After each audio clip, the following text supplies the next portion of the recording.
You're listening to the Corbett Report. CorbettReport.com. Welcome to episode 229 of the Corbett Report podcast, Remembering Fletcher Prouty. I have little doubt that Colonel Leroy Fletcher Prouty, or Fletcher as he was often known, is well known to at least a large section of my listening audience, but for those of you out there who really know absolutely nothing at all about Fletcher Prouty, you can of course go to Wikipedia as a starting point to get your bearings on the issue, and where you'll find out such things as the fact that Fletcher Prouty was a Chief of Special Operations for the Joint Chiefs of Staff under President John F. Kennedy, and a former colonel in the U.S. Air Force who retired from military service to become a banker, and subsequently became a critic of U.S. foreign policy, particularly the covert activities of the Central Intelligence Agency.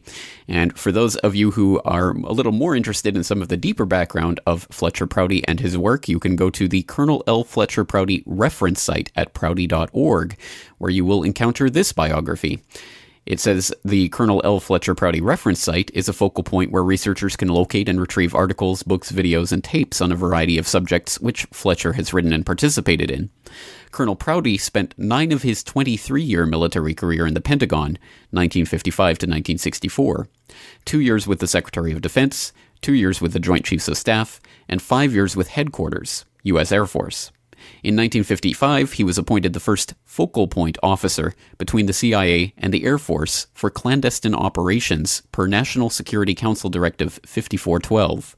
He was briefing officer for the Secretary of Defense from 1960 to 1961, and for the Chairman of the Joint Chiefs of Staff. At times he would be called to meet with Allen Dulles and John Foster Dulles at their home on highly classified business. He was assigned to attend MKULTRA meetings. In this capacity, Colonel Prouty would be at the nerve center of the military-industrial complex at a time unequaled in American history. He has written on these subjects about the JFK assassination, the Cold War period, and Vietnamese warfare, and the existence of a secret team. He backs up his work with seldom seen or mentioned official documents, some never before released. Fletcher Prouty offers a rare glimpse of the power elite, as described by Buckminster Fuller, or the High Cabal, as Winston Churchill referred to them, and how they really operate. Those who have not been in a position to witness events such as these from the inside would not understand how invisible, but ultimately effective, they and their power structures are. Well, that's certainly a provocative and very interesting opening to a website about Colonel L. Fletcher Prouty and his work. And that is at least a basic bare-bones synopsis of the man and who he was. Of course, more biographical details and names and dates can be garnered from the Colonel L. Fletcher Prouty reference site at prouty.org. But why don't we move along and take a listen to something that I think will probably be familiar to almost everyone in the audience. And maybe you don't even know that you're aware of Prouty and his influence. But of course, Prouty was probably most famous for his role as an advisor to Oliver Stone's JFK film, and the person who was fictionalized as the character X in that film. Well, that is a very good way of framing the question, and one that I think it would serve the interests of not only JFK researchers, but also 9/11 researchers and people who are interested in other alternative histories to keep in mind when they are engaged in their own research, not necessarily arguing with everyone about the finer points of this or that detail, so much as the overarching question, does this or does this not prove that there was a cover-up and that the only people who could affect that cover-up are the people in the positions of power to make that happen? Well, that is a good way of trying to think of how this or that piece of information might fit into the overall agenda, isn't it? So people who are interested in how Mr. X in the fictional movie of JFK answers that question and puts the pieces together can certainly go and turn to that movie and continue watching that scene. And why not? Certainly, Fletcher Prouty was an advisor on the movie itself, so one would think that the fictionalized version of his character, the Mr. X there, would at least have some of the ideas of Prouty in his mouth, as it were, in his fictional mouth. And it is interesting the way those pieces are connected, and I'm sure that it does have something resembling the truth within it. But of course, that is a fictionalization, and as good as it is for opening a lot of doors and getting a lot of people to ask questions who would not necessarily ask questions, it has to at least be understood as a fictionalization. And like any other fictionalization, cuts corners in places and takes liberties with certain facts in order to get to a coherent narrative that's easily portrayable in just a few hours. For people who have spent their entire lives studying the JFK case ad nauseum, I'm sure that they can point to many other facts that complicate various pieces of that puzzle. So once again, take it as what it's worth, and that may not be a 100% total veritas, but at least gets us pointed in the right direction.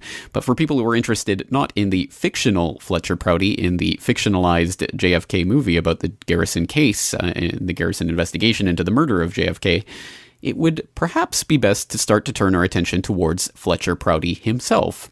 And what better way to do that than with the resources offered at a place like the Fletcher Prouty reference site at prouty.org. Now, the Prouty.org website offers two resources for would-be Prouty scholars that I think are quite valuable, and again, I don't say this just as a theoretical thing. This is something that I myself have invested in because I did find this information to be valuable enough to invest in it. One of them is the Collected Works of Colonel L. Fletcher Prouty, a CD-ROM, which is available for purchase from Prouty.org, that includes basically everything that Prouty ever wrote or recorded on audio or video, or if not everything, certainly it seems that way, including numerous speeches and interviews on a wide range of subjects that Prouty had personal and direct experience of.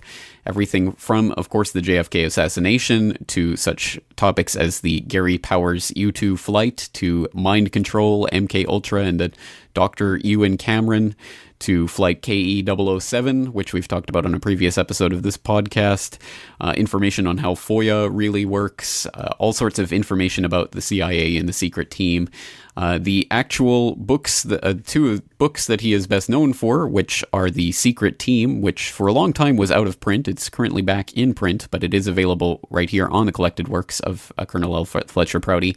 Also, his other well-known book, JFK, the CIA, Vietnam, and the Plot to Assassinate John F. Kennedy, all available in their entirety on this CD-ROM, along with many, many other articles and speeches and interviews and videos of Colonel Fletcher Prouty. So an absolute incredibly useful resource right there, which you can buy online from prouty.org. Another very valuable resource is called The Secrets of the U-2 Flight, The Secrets of the Gary Powers U-2 Flight, excuse me. And that also is available from prouty.org. It's available as part of the quote-unquote Black Op combo from Black Op Radio, hosted by Len Osanek, which I'm sure many of my listeners will be familiar with. If not, I suggest you check out Black Op Radio, another very interesting broadcast that goes out on almost a weekly basis, or usually a weekly basis. And in the Black Op combo, you get the archive of all 559 episodes that are available so far on CD and DVD. And you can also get a 4-interview DVD with Gary Powers on the U-2 flight and the secrets behind it. More on which in a moment. But first, let's step back for a moment and talk a little bit about this idea that Colonel Fletcher Prouty is probably best associated with, which is the idea of the secret team, or the idea that there is some sort of invisible power behind the government, which is in fact operating covert operations which are completely outside of the purview of the checks and balances that are at least nominally associated with the American form of government. Now, this is an extremely important concept, and there's a lot to flesh out, which is why I would suggest you get something like the Colonel L. Fletcher Prouty Collected Works on the CD-ROM so that you can explore it in much greater detail. But let's take a listen to the audio of a very, very lengthy and detailed broadcast that was made available on Black Op Radio, but which we will be putting here, and I'll be putting a link to a YouTube video that encapsulates this. It's a 2.5-hour video called The Secret Team, the Formation and Purpose of the Secret Team. Absolutely fascinating series of conversations with Colonel L. Fletcher Prouty here. So let's just take a listen to a short representative sample where he talks a little bit about this concept of secret teams and how they can function and how they come together bureaucratically and how they really function off the record. So the first question I have here would be, how, quote, on the basis of security, unquote, would Alan Dulles, quote, place people in all other areas of the government? Well, one of the first things that I realized was that it was Mr. Dulles' desire to have the office that General White asked me to create in the Air Force headquarters in order to create a focal point system.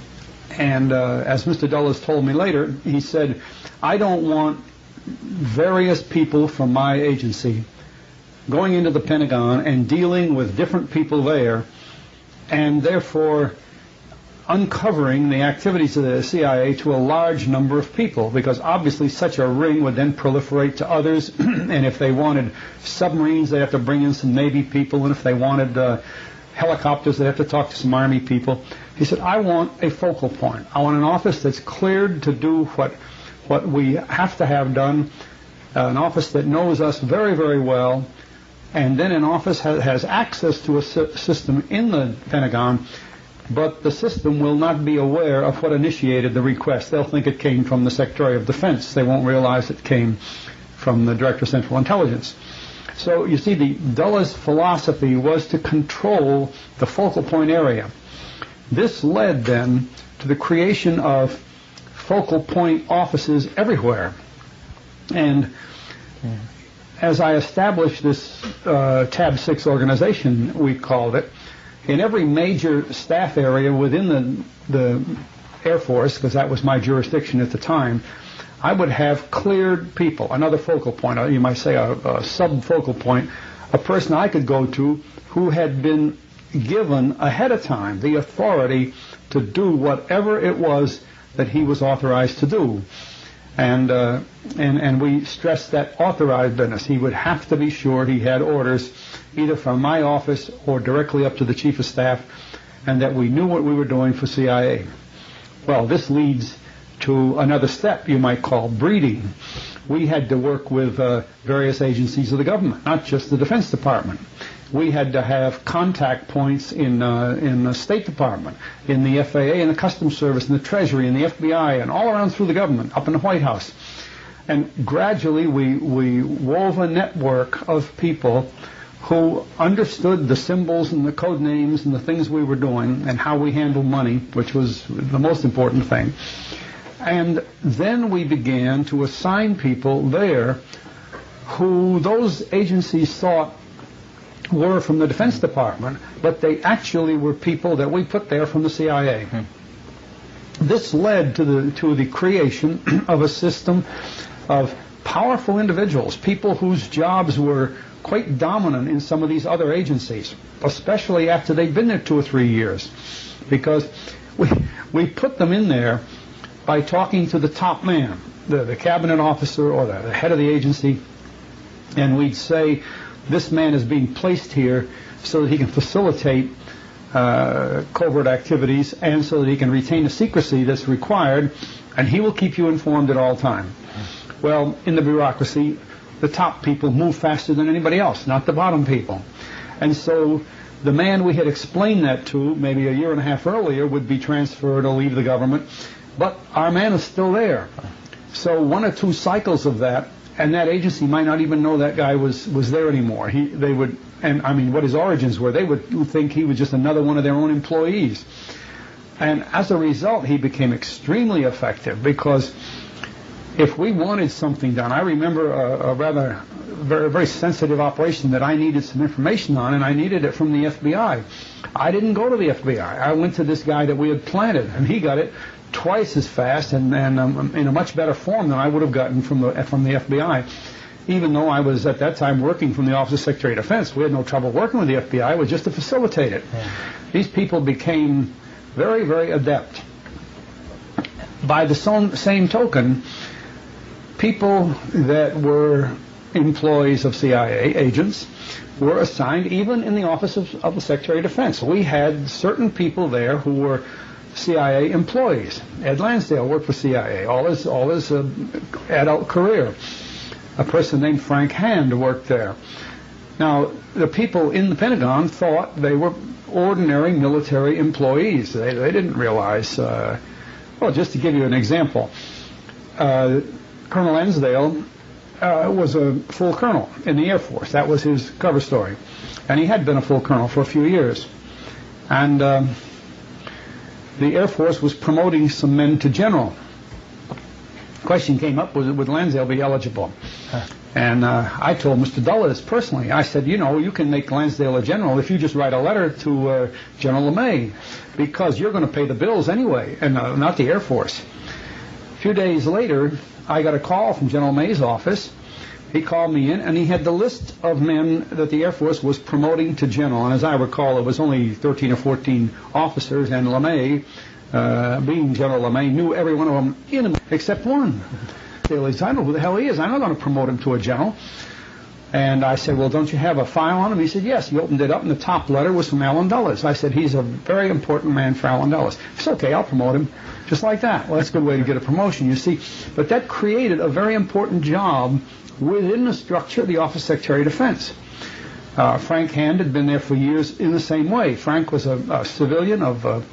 I always wrote that he was the most important agent that the agency had, because he was operating daily and effectively as a member of the Office of Secretary of Defense. And you can think of the things that a person in that capacity can do when his home base really is CIA. Well, although people didn't believe this when they first heard it, there are assignments like that in the White House. There are assignments like that in the State Department. It's hard to tell the difference, you might say, between Bill Bundy, who was a longtime CIA employee, and McGeorge Bundy, who was in the White House with Kennedy. The two brothers certainly want to act side by side. They have the same goals and the same intentions. Well, there were many things that duplicated like that. So that it wasn't long before, and I'd say by the end of the 50s, early 60s, before we had spread through the government what I called a secret team, a group of people who really knew how to operate the CIA business. Well, the tape physically ends at that point, and they have to change tapes to recommence the interview, so I will use that as a jumping off point to let you go and continue exploring that fascinating conversation for yourselves in greater detail. Once again, that comes from a 2.5 hour series of interviews.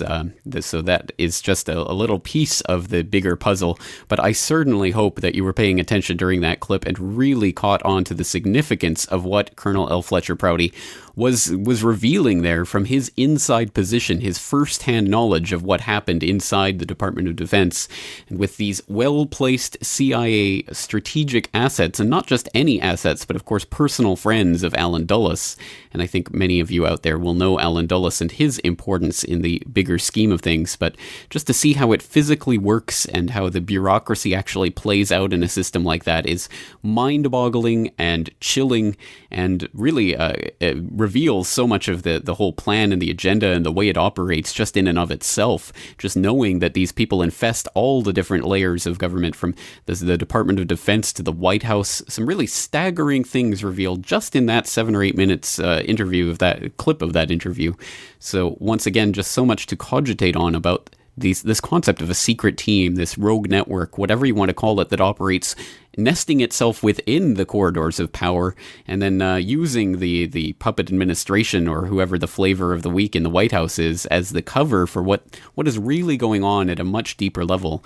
And of course, people might be reminded of the writings of Peter Dale Scott and deep politics and the deep state and that type of idea. And of course, this is something that's been fleshed out in a lot of different ways and given different terminology by different people. But once again, there is an insider revealing how it actually works on a functional basis.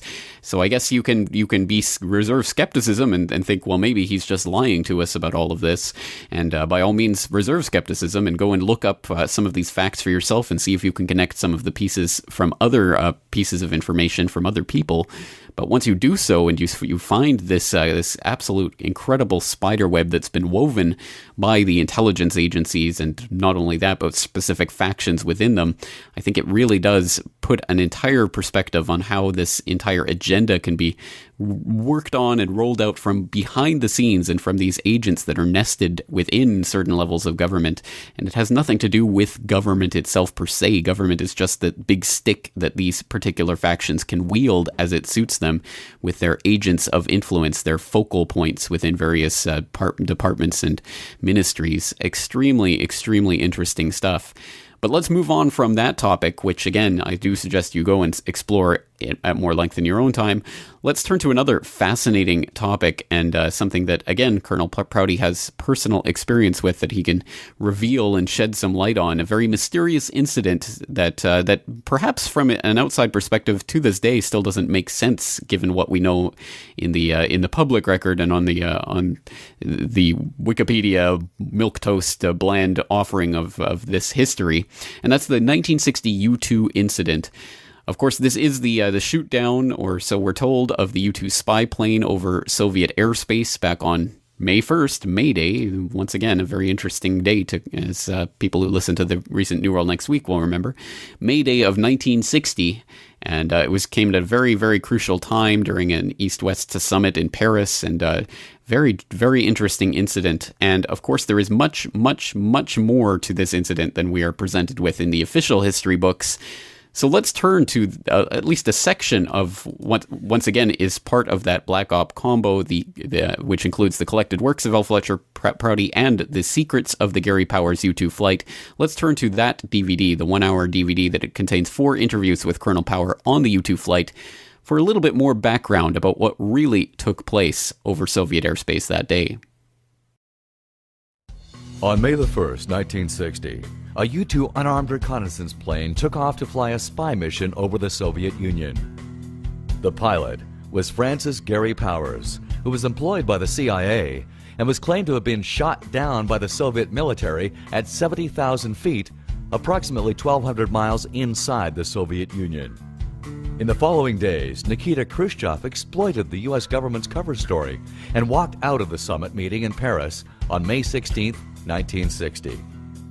There is a direct relationship between the U-2 incident and the end of U.S. President Eisenhower's crusade for peace. In response to Khrushchev, the U.S. Department of State issued a statement on May 7, 1960 that, insofar as the authorities in Washington are concerned, there was no authorization for any such flight as described by Mr. Khrushchev. Colonel L. Fletcher Prouty worked in the Pentagon at that time, and he has a very interesting recollection of this event. What follows are 4 separate interviews regarding Gary Powers' U-2 flight. It said that the U-2 flights over Russia, the Americans shared the information with the British freely, and in return, the British supplied pilots. I saw a picture, it looked like 10, 15 guys, and evidently they were U-2 pilots, and it claimed that these guys were British. Well, the British had U-2s. Oh, their own U-2s? Yeah. Oh, okay. The U-2 wasn't a CIA thing. They couldn't maintain airplanes. SAC maintained the Air Force. The U-2 selected the targets and the time of going and that sort of thing. But the planes were supported by the military. They were purchased by the military. I made one of the original phone calls simply as a function of my office. Mm-hmm. The system I had furnished supplies for them all to their operation, and it was a professional flight operation, which the CIA was authorized to use for spying purposes. The secret of the U-2 was the camera. Geez, the camera was so advanced that's the U-2 that went down, the Powers on it, didn't have the U-2 camera. It had an ordinary old bomber camera. Oh, really? In other words, somebody ahead of time selectively had taken the Lundall out and let I even have somewhere the serial number, the one that was on the U-2 that went down, and it wasn't a Lundall. And that's another telling. In other words, they were trying so hard to keep the Lundall out of the Soviets' hands that. But they knew that plane was going down. Well, that plane had crashed previously. It was landing in Japan and run short of fuel at the base where Oswald was working. At the time he was working there. At Sugi. And it bellied in, which didn't hurt. It lands on the belly anyway. It's got a little tiny wheel underneath, but no other wheels. And they brought it to Lockheed, and the Lockheed people rebuilt it and in the process, it appears, put a different camera in it and maybe some other things to protect secrets. And then that's the plane that flew over the Soviet Union, which is kind of an interesting story. So to get back to this, the British were able to use those planes, or they bought their own? I don't know whether they bought them or whether they were Just leased just made for the available. job, yeah. It's just like I was telling you about the Norwegian operation we had, where the planes are based in Norway, but we used non-American pilots a good bit of the time to fly them over the Soviet Union regularly. It's a way clandestine work is done so that it isn't attributable, but of course there's no way you can deny where a U-2 comes from. See, it's got to be an American airplane. But in that case, Gary Powers was in a uniform or a jumpsuit with information with him. You know, you did the famous pictures of taken of everything he had in his pockets when he went down. Well, the U-2 pilots didn't have any pockets, for one thing. I mean, you're not going to have a guy that's supposed to be a spy and then equip him with everything else, you know, his club card and his automobile license and all that. And plus the trinkets he was supposed to hand out to bribe people to take care of him, and a flag that's saying, I'm a U.S. citizen, I need your help, and, you know, an escape and evasion kit. Well, that's ridiculous. Well, Powers didn't know that was on the plane. The parachute has two seats. One is the one you sit on, and one is your parachute. It was in between the two seats. Somebody had put his stuff there. They took it from him and said, you're going on a flight. They put it. So when he landed, the Russians found it, and they said, here's what he had with him. What do you mean, tell us he's not an American military pilot? All that stuff is contrived. But the facts that came out later prove the whole darn thing was set up that way. He was surprised to find out what they claimed he had on board. In the facts, I'm not familiar with them. Did he crash land, or did he actually just land? Well, the distinction in a U-2 is not very great. Okay. If you got a runway, it's not a crash. If it's in a field, it is a crash. The underneath of a U-2 has just a small single wheel, and because it's made as light as it can be. In fact, all the pilots called it a glider. And the wreckage that they showed was sent to Kelly Johnson at Lockheed, and he said that wreckage never came from one of our airplanes. It's just some junk they had in Moscow, and took a picture of it. Oh, really? Yeah, the picture of the wreckage of U-2 is not the U-2. Because they did show big pictures of the cabin in that, right? Yeah. But I didn't realize that was not they had the plane. And another thing was that in one of the pictures, the U-2 is shown, and the canopy, the big plastic canopy over the top of the pilot, is laying on the ground, unbroken, not broken. But you couldn't take, it'd be like dropping a glass from 100 feet up, and it didn't break. I mean, they contrived the Russians were trying to get, you know, trying to prove to the world that they could bring a plane down from 80 or 90,000 feet. And see, that's why they built the plane. They knew at Lockheed that nothing the Russians had could reach the altitude the operating altitude of the airplane. Therefore, it couldn't be brought down. So when the Russians said they did bring it down, the first thing Dulles said to the Fulbright Committee was they couldn't have reached it at its operating altitude. It came down lower, and then they got it. Well, got it means they put MiGs around it, flying with it. Somebody said that there was a reporter over there who was riding on a train or something like that, who wrote a story about the sky was full of MiGs. But so they just forced him down. Yeah, that's when he was down low altitude. Well, of course, his engine wasn't running. His engine had conked out.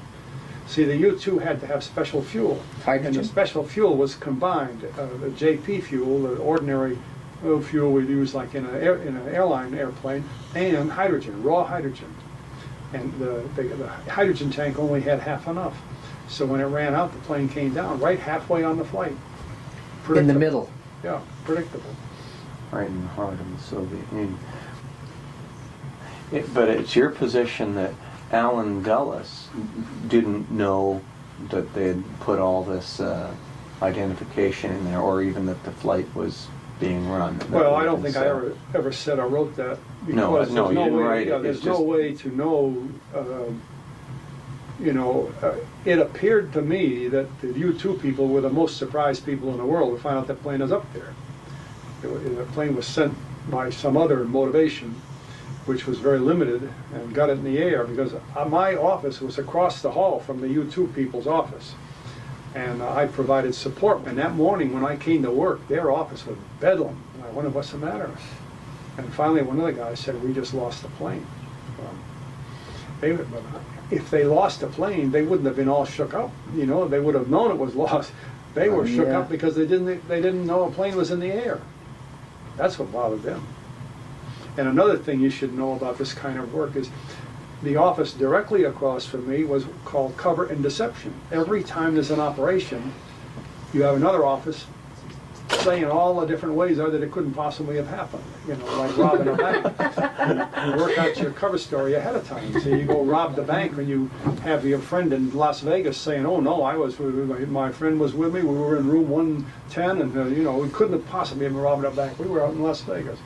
You got to have your cover. So, but this is the way the government would work. It's either you two guys, my office, and the cover people, and we all supported each other. See, I provided the hydrogen, among other things.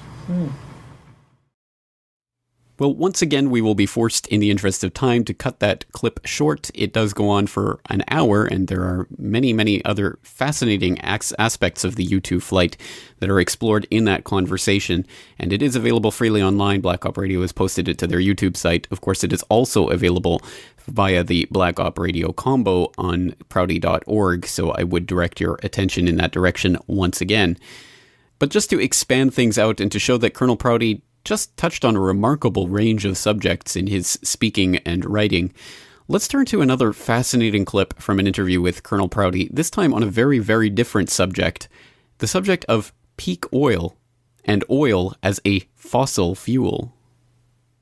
You mentioned in one of your last talks that petroleum wasn't what we thought it was, that it wasn't a fossil fuel, that it didn't come from fossil animal. Yeah. Is it just a mineral? Is it a mineral like any other mineral? Is that how it what would you say? What's the origin of You see, petroleum? when they first found petroleum, because they were beginning to make motors and needed on axles of wheels on railroad trains and all that sort of thing, and remember, trains started in the beginning of the 19th century. Then oil went from just a lubricant to a fuel, and it made it valuable. And Rockefeller happened to be the smartest man in the business at the time, but he made most of his money, or much of it, off the transport of the petroleum as well as selling it. But one thing they realized was, because oil is putting a price on oil is like putting a price on a pail of water. You know, no initial cost. It's in the ground, and in those days they were, some of it, almost what you'd call surface mining the oil. They didn't go down deep. So in order to get the price up, they hit on the idea that they would have to make it appear to be scarce. That after we take the next few barrels out, we're probably going to have to close this well. You know, that kind of thing. Well, a very fortuitous event. In 1892, there was a convention in Geneva of scientists to determine what organic substances are. Well, the definition of organic is a substance with hydrogen, oxygen, and carbon. And so it's usually a living substance, a tree. You analyze a dead tree, hydrogen, carbon, and oxygen, and grass, and so on, living things. Animals, we are hydrogen, oxygen, and carbon. So at this Geneva Convention, Rockefeller took advantage of sending some scientists over who said oil, petroleum, is hydrogen, oxygen, and carbon. Therefore, it must be derived from the spoiling, the rotting of formerly living matter.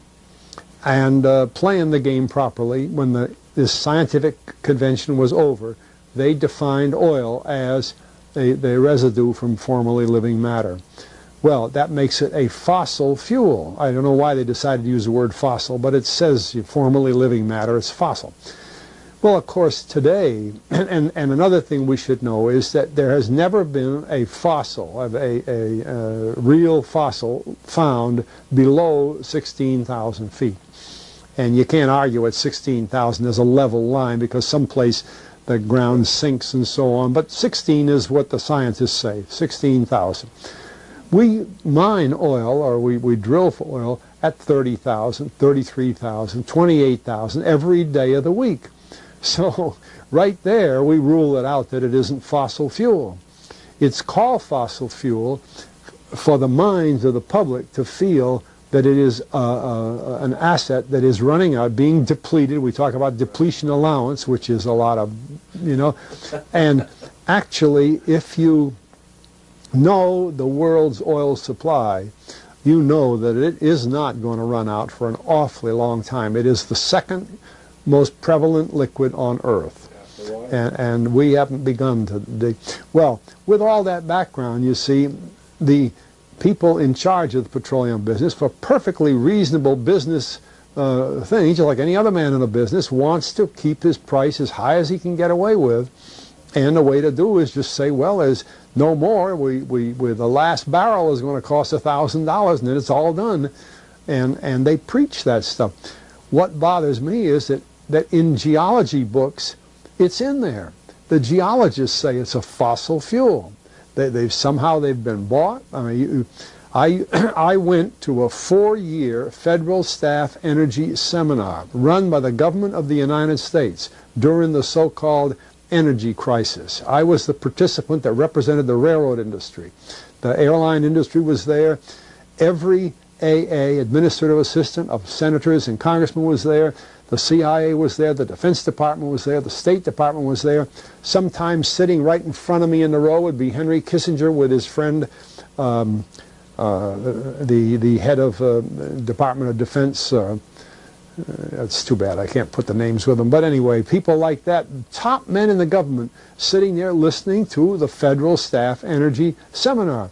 Well, what this was doing is for 4 years, they were teaching a propaganda line to the leading people in this country, and therefore to the leading people in the world, when you include the Schlesingers, Kissinger and Schlesinger, among others. And the object of it was, as Kissinger used in his own terms when it was time for him to speak, to create a world price for oil. In other words, not 30 cents a gallon here and 90 cents a gallon there, but let's get a world price. That's their goal, and they're trying to do that for wheat and everything else. We don't realize what the controls are, whether it's oil or some of these other things. Almost everything today is being categorized at the highest price they can possibly make it go. And so calling petroleum a fossil fuel is the basis for this system with respect to petroleum. And I don't know if the name Arthur Kantrowitz rings any bell. Arthur Kantrowitz is the head of the Kantrowitz Labs set up by the Avco company near Boston, scientific laboratories. And a great man in the scientific world. And Kantrowitz and I were sitting at a table at this seminar once, and the table happened to be all young college grad, PhD geologists. And so just to get a conversation started, I turned to Kantrowitz and I said, Arthur, what do you think about this foolishness of these speakers talking about fossil fuel? And it was kind of put up. He started laughing. He said, that gets me. He says, I don't have a geology degree, but he had 1,000 other degrees. And he said, I don't understand. He said, you'd think that these heads, these other fellows at the table, we did it on purpose, start listening, And he asked, he said, are you gentlemen, he says, you're here at the meeting, are you gentlemen by any chance geologists? And one fellow, yes, I am. And the other, yeah. He said, well, why don't you tell me? He said, why is oil? And he went on like that. We brought the house down because nobody could argue with Kantrowitz. He like Einstein. People aren't going to. And he told him right there. He said, just drop it. But it's in all the books and in all the papers. But it started from that strange meeting in 1892, a scientific convention. I have a big, thick scientific encyclopedia put out by the Divan Ostrand Company that's about 15 years old now, but it has the whole story of the conference. It doesn't have the Rockefeller part, but it has the whole story of how they straightened out organic chemicals and how it was all figured, and they've got petroleum right in there. Amazing. Amazing. So these aren't accidental things, you see. There's a dollar sign behind almost everything. Okay.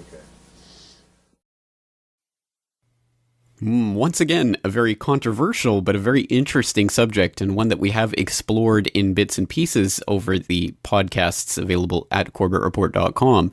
But there is another take on it, the idea of artificial scarcity and the idea that fossil fuel oil is a convenient fiction for the people who want to promote the idea that oil is so scarce and is running out, so you better be prepared to pay through the nose.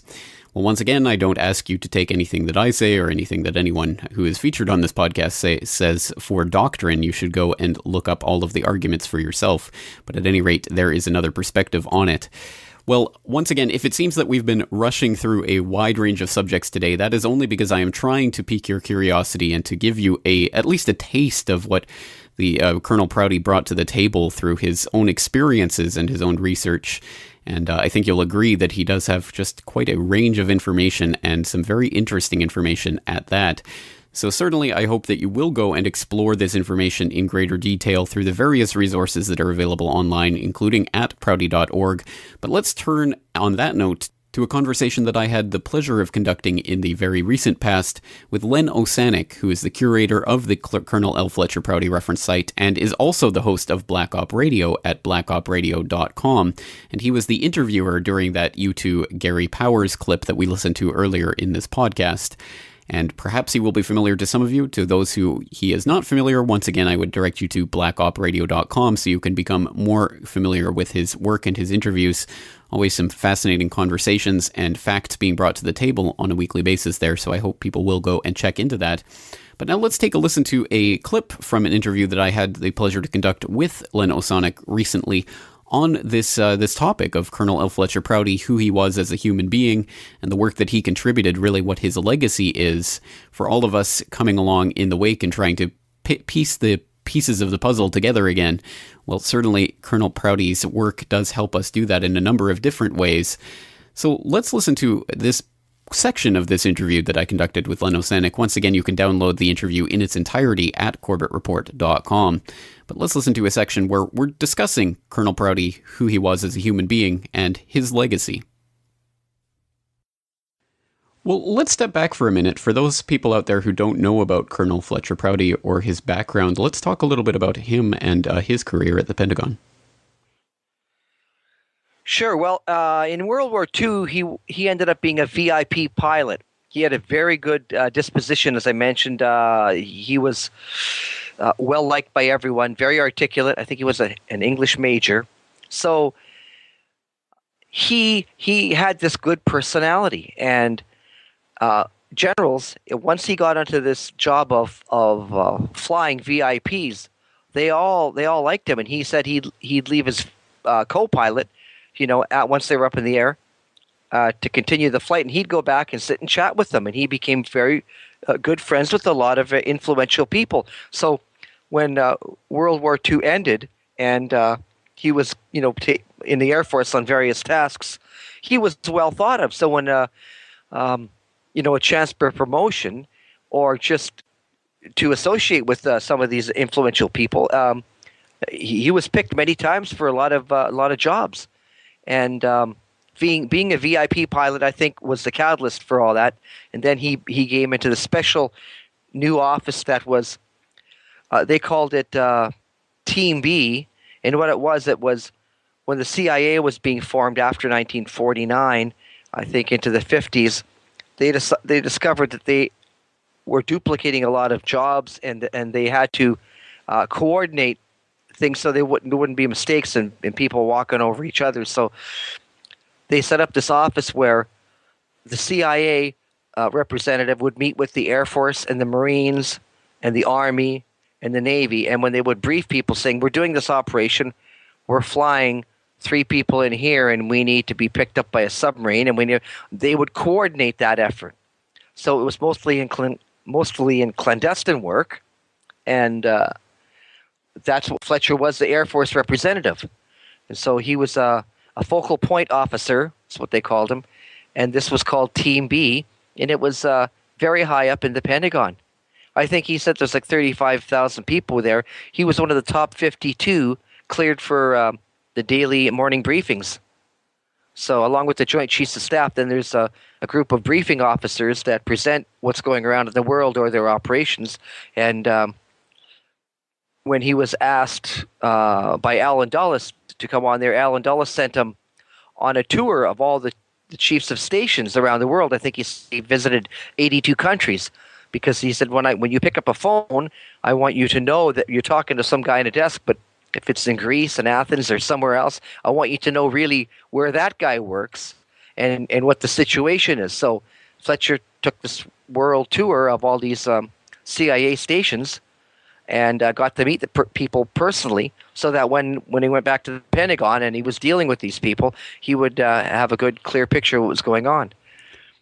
What a remarkable background. So what year did you first actually meet Fletcher? Let's see. It would 93, 94. I don't recall. He was not in the Pentagon at that time. No, he was retired. Right. Oh, he retired. Yeah. He retired January 1st, 1964. Right. I think with the assassination of President Kennedy, he had enough, and he had seen other generals who had asked for retirement as well, and they had enough, and he went to work for various jobs, but he was still liked. He was asked to come back and do some various special jobs. I think somebody important passed away in the Bank of Arlington, which is kind of a Pentagon bank there, and some of that money was used, I think, by covert operations, and they just didn't want anybody to be in charge of that. So they asked him if he would be, assistant or vice president to handle some of these things. And he said he didn't know anything about banking. They said, that's fine. We'll send you to correspondence school. Just if you take the job, we know that we have an honorable guy in here working on this for us. So he did that. He was working for Amtrak. He had many careers after that, as a matter of fact. And then he became an author. He wrote a book in 1972 called The Secret Team, the CIA and its control and allies in control of the world's resources. He wrote a series of articles for various magazines, not just criticizing the Central Intelligence Agency, but the way he put it was trying to level the playing field, because he'd hear so much propaganda about something, and he just said, I know differently. I have to say something. But his family and his wife, I think they kind of hoped he just kind of left that era alone, and they didn't really. I don't think anybody else really promoted his career as a writer in that, so he left it at 2 books. Although he wrote many articles, some of them weren't published, and that was one of the good things, that when I came across all his material that he had in his den there, in his office, he had articles and various topics that had never been printed, because he just sent them to various magazines and nobody picked them up. So when I assembled everything about his career, I thought, well, this is great. I've gotten to know Fletcher. He's answered way more questions than I ever thought I'd know. How I can pay him back maybe by putting him on a CD-ROM, and at that time it was a brand new endeavor. I think Windows 3.1 was only out there, so I built it for that. Right. As a matter of fact, I recall that now for sure, that Windows 95 was not out yet when I was making the first CD-ROM for him. So I thought, if anybody really wants to know about Fletcher, I'll put everything I can on here. So there'll be articles, pictures, and about his life and the career, and he was very thankful for that. So, because at one point he had written about some of the things, and no one really had picked up the material and done anything with it until myself, the way he wanted to. So at one point, I in order to stop phoning his home, too often and disturbing things, he just said, "Listen, I have a fax machine here, so you just write down anything you want any time of the day. The fax will come out. The phone won't ring and it won't wake anybody up. Just fax me any questions, anything you want." And so I did that. I would fax him a question. He would type up a letter or reply and then just send it back to me like that. And email before email, almost. Yeah. I mean, there were bulletin boards and things like that, and I'm sure there was email at that point, but Fletcher wasn't advanced. He still just worked on a regular typewriter. He didn't really have a word processor too much. I think other people helped him out on some of the things, but he typed everything up. If you wrote a letter to him, you would get a hand typed and signed letter back from him. Well, we'll take us back to your first meeting with him and paint the scene for us. What was it like meeting with Fletcher Prouty for the first time? Oh, God, it was the thrill of a lifetime, okay? Let me put it that way, because I am around music. I met some, very famous music people, so it doesn't matter what someone being famous, but I had been respected Fletcher and been crafting a letter for him, like I said, almost a year maybe. And when I got a reply and we went back and forth with some letters, I made a proposal that I would come and and visit him and maybe just talk to him for an afternoon. And some friends of mine were going to Alexandria, Virginia. They had a small group, and they were going to be playing there. One of them was from Virginia, I think. I'm not sure where. But anyway, so the three of us decided to meet, and we asked Fletcher if we could get together. And so when the time came, we were going to meet at Joe Theismann's restaurant. And it was around the, I don't know the exact date, but the Million Man March was happening there. So we were going to go to the National Press Club, and he liked to meet people there. And over lunch, when we had lunch, I said, okay, I guess it's off to the National Press Club, but did you notice the traffic was a nightmare because of this Million Man March in Washington, D.C.? And he says, oh, that's right. I forgot about that. Listen, you guys are coming back to my place then, right? And I had not anticipated that, so I was just, this is great. I'm going to go back to your home and sit down in your living room or wherever and talk, or the backyard. Or, I was just, I was really happy. And it turns out that he told me later on, look, a lot of writers or people come to request to interview or talk to him, and he'll just go to a neutral place where if he doesn't agree with somebody, over lunch, he can just say, okay, well, thanks, I've got to go now, and leave. So I knew it was a big deal, him inviting us back to his home, and we stayed there for hours. So the first time I met him, me and my friend Andy, we had studied like this, like we've already mailed Fletcher a few, questions and letters, and we've gone over his book. Now we're going to talk to him. I've got about 50 questions here. What have you got? You've got 50. I mean, the night before, we were both reading each other's questions and going on how could we rephrase the question to be better. So that really paid off for us, because when we were there, we were almost peppering him like left and right. Okay, what about this or what about that? And when we would go back and forth alternating, and he said when we were shaking hands at the end, he says, some people come and they just want to talk to me, or they just say who killed Kennedy and they want a name or something, and they don't even know what they want. But you guys were well prepared, and which we were, and that made a good impression on him too. So like I mentioned that if I work in music and play in a band and things like that, it was a big thrill for me to be with someone who worked in the Pentagon, and then to have a I'll say mutual respect. I mean, he thought well enough of us, and it was a good moment, just because we had accomplished what we wanted to do. So, to be clear, were those early meetings on tape and on a record? Yeah, the first time that, I recorded a lot of phone calls with Fletch. So I had a lot of hours of phone calls on tapes before I went to visit him. But the first time I think I videotaped him might be 1996. Anyway, I made a collection of DVDs of Fletcher Prouty interviews, and that is on there. Right. Well, tell us about that and give us a sense of how many hours of material there are and what types of subjects that you managed to cover. Well, the good thing about Fletcher, and the interesting thing, was he spoke really matter-of-factly about our operations he knew about and things that he did. He didn't really speculate too much about other people, and he didn't talk very much in that mode of saying, I think this guy did this or that, but he would matter-of-factly say, here's what we did in the Philippines, here's what we did in Athens, here's what we did in Vietnam, here's what happened to me in the Joint Chiefs of Staff. So when you would pose a question to him about that, you would get an answer. And I recognized that, I should have done more, let me say that, but I recognized it was very important. So every time I went to visit him, I brought an 8mm video camera, and I would just kind of put it down and aim it at him. And I didn't want to make a big deal So I gave him like a little lapel mic and put the camera on, and I would record these interviews with them. And I have quite a few of them, and there's a few from some other people as well. Dave Ratcliffe and John Judge and others that I've assembled in. I forget what I call it, but anyway, it's Fletcher Prouty interviews on DVD.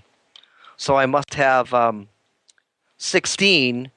I think there's 16 2-hour DVDs in the collection, which means there's approximately 30 hours of footage of Fletcher, and that's not including the like if you are interested in the CD-ROM, which I assembled. I went through hundreds of cassette tapes of various people who interviewed Fletcher. He was on many radio shows.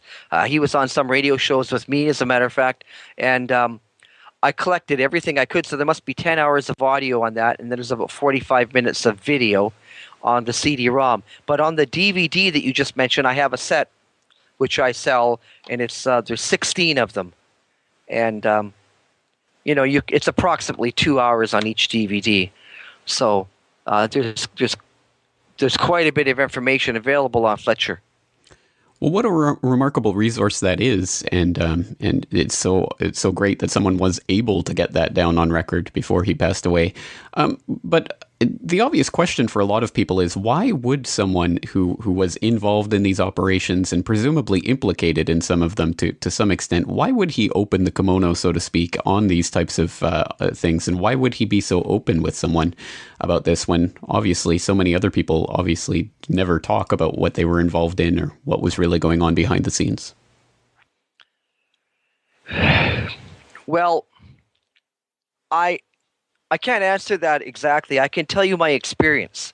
My experience with Fletcher is, like, people would, ask me, why hasn't somebody killed him, or why isn't he done in? I think he was well respected by people in that business in the Pentagon, and I don't think he had many peers left. There were people that he worked for, like Bob McNamara, the other guys.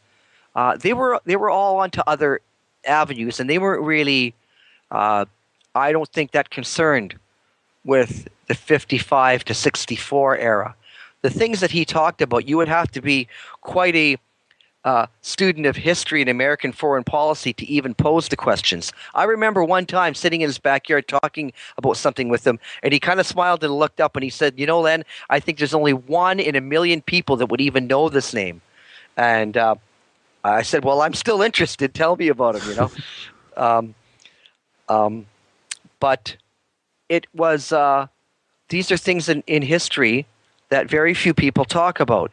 He mentioned this term, leveling the playing field, a few times to me. So it was like, if he heard such a contrary story in the news, like over and over about, I can't pick, I'll say Watergate, and he knew the topic they were talking about, it was the true story was something different. He would, if you asked him a question, he would tell you should look into this further, or see this guy here, whoever the guy's name is, Hunt or Chuck Colson or somebody. You should figure out where he was that night, or without. I think the thing you pick up from Fletcher is that he wasn't trying to brag about anything, and he wasn't really exposing a lot. He was just lifting the lid of saying that there's more to this. I think when people investigate this, they're going to find a problem.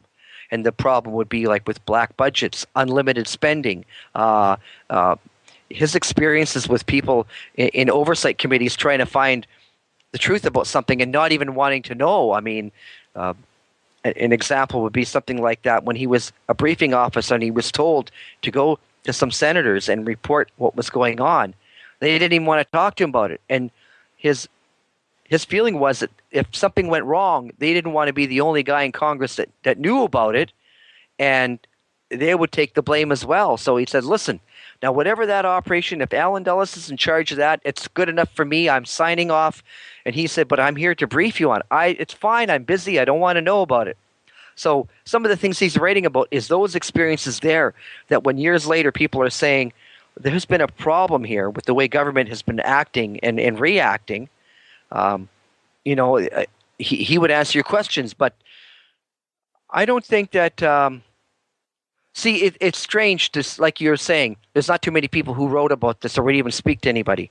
I mean, the kind of researchers that would even know who Fletcher Prouty was, or to write him a letter and then go try to interview him and meet with him, it was very few people. Now, I made the effort, and I collected some stuff and knowledge from him. It was like maybe getting a university degree for me. So I kind of pulled my socks up and I said, I want to learn how the world works here. Here's somebody I would refer to as a professor, a very knowledgeable person. He could have been the dean of a university, you know.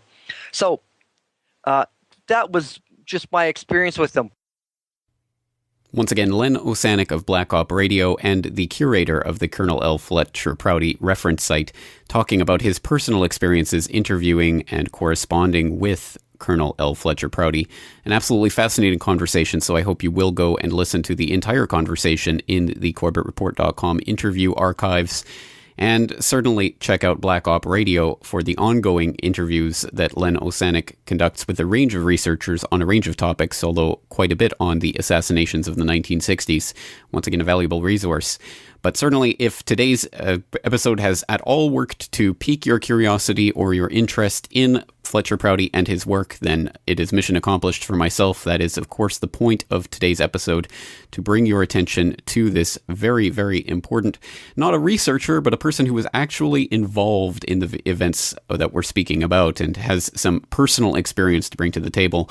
And as I hope we've managed to demonstrate today, he spoke and wrote on a very wide range of subjects. So certainly someone who I think it is worth checking into. What better place to do that than at prouty.org. And on that note, as Len Osanek notes in that interview, there's no way that we can say at this point in this day and age why Fletcher Prouty decided to go public with what he knew, and in the manner in which he did so to a relatively unknown bunch of researchers who were diligent enough to track him down and simply ask the questions. Perhaps that is an object lesson for the young researchers out there, that some of these figures who are directly involved in some of these operations may not be as untouchable and uninterviewable as we may think. So perhaps it might be in people's best interests out there to craft their own letters to people who may be on the periphery of these types of issues or even involved in them. Who knows where it might lead? It is unfortunate that we'll never know exactly why Colonel Prouty opened up to people like Len Osanek, but it is a good thing that he did so. And it's a good thing that he did so before his passing away at the age of 84 in 2001. And so it is that we come to the end of this podcast. So once again, thank you for joining me for today's episode of the podcast. And once again, please hang on during the hiatus as I take a few weeks off for vacation, but I will be back at the beginning of June, refreshed, recharged, and with an all-new set of podcast episodes, interviews, articles, and videos for your enjoyment. And until then, please stay tuned to Corbett Report Radio, once again, every weeknight, 11 p.m. Central, on republicbroadcasting.org. And with that, we'll leave it there. And in honor of Fletcher Prouty's predilection for the big band era, we're going to leave it on one of the greats of the big band era. We're going to be listening to April in Paris by Count Basie, complete with a little One More Once. So until next month, thank you all for listening. Take care, and I'll see you in June.